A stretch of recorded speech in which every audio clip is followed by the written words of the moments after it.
So today I will show you an aggressive opening with black that you can use to defeat your opponents when they play e4. We will go for d5 and after they take, you go knight f6. Here we generally recapture with the queen which will lead to the Scandinavian defense, but we are going to play knight f6. This is a modern variation of Scandinavian defense instead of playing queen takes d5.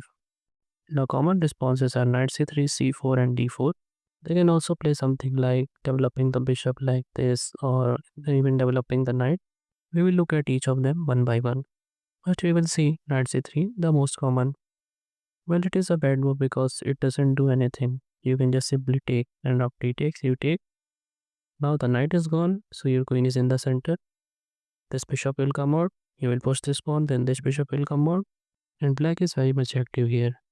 But what if you play something like bishop here, defending this pawn like this?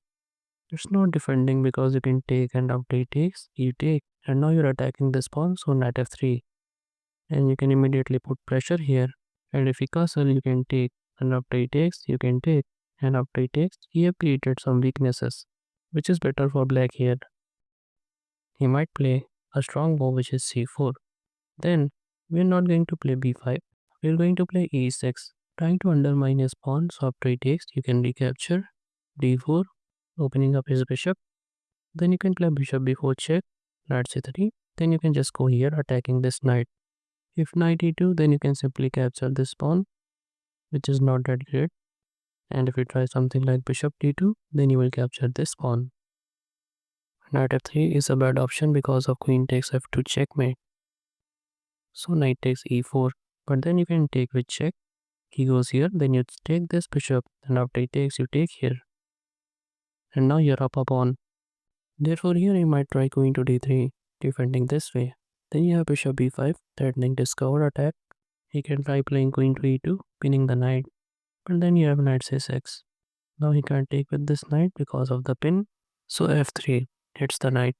But then knight takes d4 hits the queen. Queen d1 prevents this.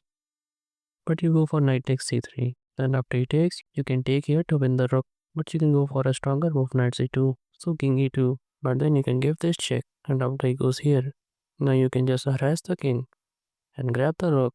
And this is quite better for black here. Now what if we replace d4? Then you will simply capture this pawn with the queen. Knight c3, then queen a5. Normal Scandinavian things. He goes knight f3, then you play bishop g4. He develops the bishop here, threatening discover attack. But then you play c6, opening up this diagonal for the queen. And after you play something like this, you can move your queen back or you can just push this pawn. You can just move your queen back or rotate it to the other side. And then you can just castle and continue the game. So if this video was helpful, then don't forget to like this video and don't forget to subscribe so you don't miss the upcoming videos.